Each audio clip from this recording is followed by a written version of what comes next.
خداوند کے زندہ پاک کلام میں سے رود کی کتاب اس کا 4 باب۔ بوئز رود کو بیاہ لیتا ہے۔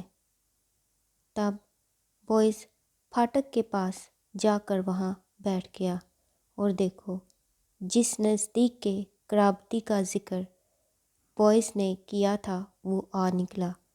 اس نے اس سے کہا، ارے بھائی ادھر آ اور ذرا یہاں بیٹھ جا۔ سو وہ ادھر آ کر بیٹھ گیا۔ پھر اس نے شہر کے بزرگوں میں سے 10 آدمیوں کو بلا کر کہا، یہاں بیٹھ جاؤ۔ سو وہ بیٹھ گئے۔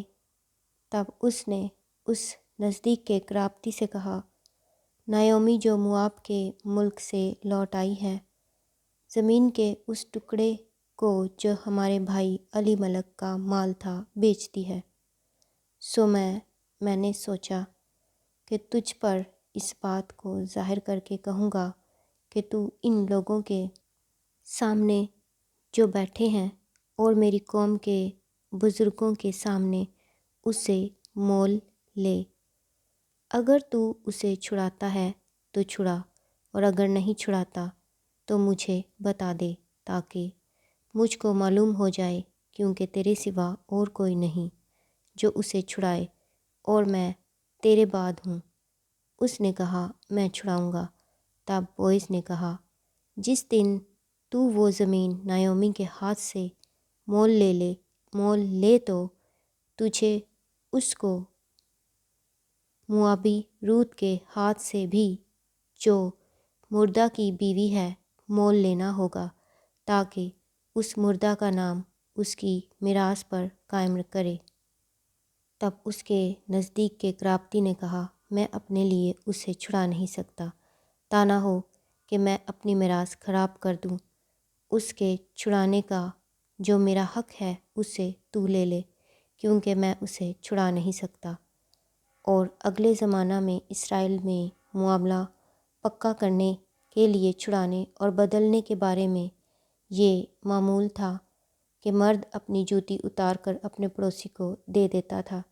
اسرائیل میں تصدیق کرنے کا یہی طریقہ تھا۔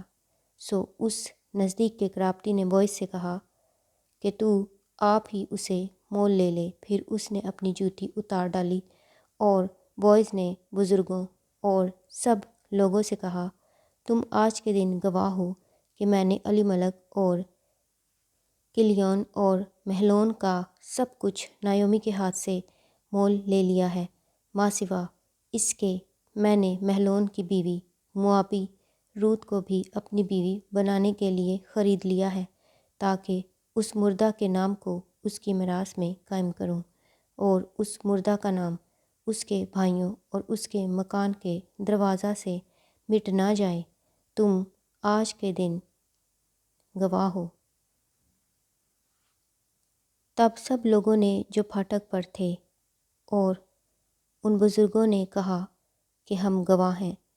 خداوند اس عورت کو جو تیرے گھر میں آئی ہے راحیل اور لیا کی مانند کرے، جن دونوں نے اسرائیل کا گھر آباد کیا، اور تو افراط میں تحسین و آفرین کا کام کرے، اور بیت لحم میں تیرا نام ہو، اور تیرا گھر اس نسل سے جو خداوند تجھے اس عورت سے دے، فارس کے گھر کی طرح ہو، جو یہودا سے تمر کے ہوا۔